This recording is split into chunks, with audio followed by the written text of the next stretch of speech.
Musyawarah di buku Keadilan Sosial dalam Islam, pengarang Hamka, penerbit Wijaya Jakarta tahun 1951, halaman 24 sampai dengan halaman 27. Syura. Bermusyawarah bermufakat dan berbincang bersama-sama memilih mana yang manfaat dan meninggalkan mana yang mudarat itulah pokok sejati ketika mendirikan pemerintahan Islam. Tentang bagaimana susunan teknik musyawarah itu tidaklah lagi dimasuki oleh yang mendirikan syariat yaitu Nabi, tekniknya terserahlah kepada kebijaksanaan mereka sendiri. Disinilah terpasangnya hadis antum alamu hai umuri dunyakum, kamu lebih tahu akan urusan-urusan duniamu. Sebagaimana telah diketahui di atas tadi, daulat yang sejati adalah di tangan Allah dan diserahkannya daulat itu kepada manusia dengan mengangkat manusia itu menjadi khalifahnya, maka merekalah yang berhak memilih bentuk pemerintahan menurut keputusan musyawarahnya. Orang yang sanggup dan merasa bertanggung jawab mengatur masyarakatnya itu adalah termasuk orang-orang yang mukmin. Ayat Syura itu tersebut di dalam surat Syura ayat 38. Dan orang-orang yang mengabulkan akan seruan Tuhan dan mereka dirikan sembahyang dan urusan mereka musyawarahkan di antara mereka dan daripada rezeki yang kami anugerahkan mereka nafkahkan pula. Dalam ayat itu terkandunglah intipati dan cita-cita pemerintahan. Islam mengabulkan seruan Tuhan mendirikan sembahyang musyawarah dan berkurban. Nampaklah bahwasanya kemajuan susunan pemerintahan dalam Islam itu bukanlah dengan paksaan dan bukan pula memastikan satu bentuk kemerdekaan setiap suku bangsa memilih pemerintahan disukai oleh mereka sendiri. Itulah rahasia bainahum di antara mereka, tidak perlu dan tidak boleh dicampuri oleh orang lain. Kalau sekiranya satu bahagian tanah Islam memilih bentuk pemerintahan memakai raja atau presiden, belum tentu bahagian yang lain akan memakai seperti itu pula. Bahkan di negeri yang telah lebih maju sebagai Eropa sendiri yang dikatakan telah menganut demokrasi, namun bentuk pemerintahan itu tidak juga sama. Kedudukan presiden Swiss tidaklah sama dengan presiden di Amerika. Syura masyarakat itu boleh mewakilkan kekuasaannya kepada pemegang pemerintahan yang dalam tem sekarang disebut badan eksekutif, maka duduknya memegang pemerintahan bukanlah karena diterimanya dari langit melainkan tumbuh dari bumi, dari rakyat yang berdaulat atau dari masyarakat yang menjadi khalifah Tuhan. Maka setelah kekuasaan itu diwakilkan kepadanya, datanglah perintah wajib atas dirinya untuk mengajak rakyat itu atau wakil-wakil rakyat itu bermusyawarah. Diberi pertanggungan jawab oleh rakyat buat memegang kekuasaan adalah satu beban yang maha berat, tetapi itu adalah rahmat Allah. Kerelaan orang banyak memberikan kekuasaan kepada dirinya adalah satu bukti bahwa dia mempunyai keutamaan dan kelebihan, maka datanglah ayat yang khusus terhadap kepada diri yang memegang pemerintahan itu. Maka dengan barang yang dirahmatkan oleh Allah engkau bersikap lemah lembut terhadap mereka. Kalau engkau kasar dan tebal hati, tentu mereka akan menarik diri dari kelilingmu, maka maafkanlah mereka dan mohonkanlah ampun untuk mereka dan bawalah mereka musyawarah dalam urusan itu.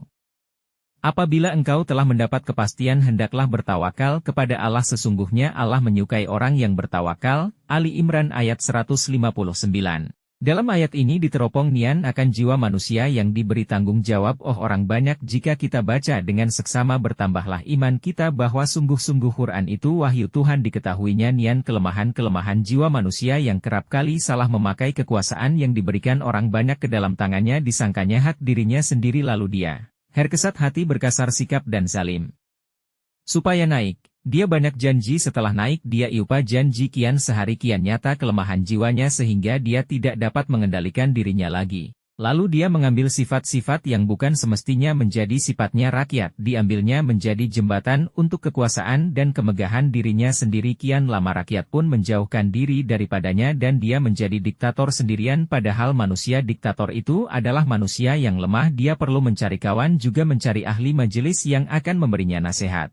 Maka pemberi nasihat tadi pun cemburu mencemburui antara dia sama dia, berlomba mengambil muka kepada si diktator dan mana yang melawan atau menentang dipandang sebagai musuh.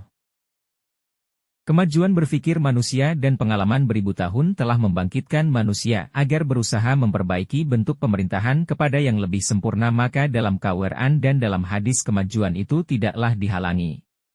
Kamu lebih tahu urusan duniamu, tetapi dua dasar tersebut di atas yaitu musyawarah bersama bagi orang banyak dan kewajiban mengajak rakyat atau wakil rakyat bermusyawarah melancarkan pemerintahan sekali-kali tidaklah boleh ditinggalkan. Ini adalah prinsip. Di sini jelaslah perbedaan negara yang dituju Islam itu dengan yang dituju komunis. Dalam kedua ayat tersebut di atas, baik syura bainahum atau wasyawirhum fil amri, senantiasa ada ketuhanan.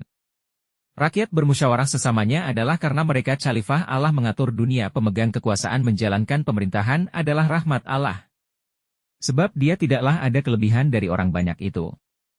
Jiwa pemerintahan Islam itu jelas dan nyata dalam pidato Abu Bakar seketika mula-mula dia diangkat menjadi khalifah sesudah Nabi Muhammad wafat. Saja tuan-tuan angkat menjadi kepala pemerintahan, tetapi tidaklah saja lebih baik daripada tuan-tuan, maka jika saja menjalankan yang benar sokonglah saya, dan jika saja tersimpang kepada kesalahan ingatkanlah kepada saya. Tetapi meskipun undang-undang demikian telah jelas dan tegak, namun hati seluruh manusia tidaklah dapat dipersatukan begitu saja. Quran dan Sunnah Rasul pun hanya mengakui golongan yang terbanyak. Kata hadis hendaklah masuk golongan yang terbanyak. Dalam hadis yang lain tangan Allah adalah bersama jamaah, golongan terbesar. Dalam musyawarah maka yang terkecil jumlah suaranya haruslah tunduk kepada suara yang terbanyak, sebab hukum duniawi atau hukum politik tidaklah hitungan 2 ditambah 2 sama dengan 4. Segala perkara akan dilihat oleh manusia dari seginya masing-masing yang semata-mata baik dengan hitungan mutlak, absolute. Tidaklah akan bertemu, yang akan bertemu hanyalah menghitung mafsadah dan maslahat, mana yang banyak maslahatnya dan sedikit mafsadatnya. Menurut hukum suara terbanyak itulah yang dijalankan. Setelah putus dan mendapat kepastian hendaklah jalankan dan bertawakallah kepada Allah. Sesal di belakang sekali-kali tidak boleh ditimbulkan. Ketika akan menghadapi peperangan Uhud timbul perbincangan apakah musuh itu akan ditunggu dari dalam kota, bertahan, atau akan dihadapi keluar kota. Suara terbanyak hendaklah ditempuh keluar kota, padahal Nabi sendiri masuk golongan suara yang menunggu dan bertahan dalam kota. Beliau tunduk kepada suara terbanyak itu, lalu dilekatkannya pakaian peperangannya, baju besinya, perisainya, dan disandangnya pedangnya. Tetapi setelah kata putus demikian masih didengarnya bisik-bisik sesudah musyawarah dalam kalangan sahabat-sahabatnya sendiri, barangkali memang lebih baik kita tunggu musuh itu dalam kota saja. Pikiran Nabi tadi yang benar.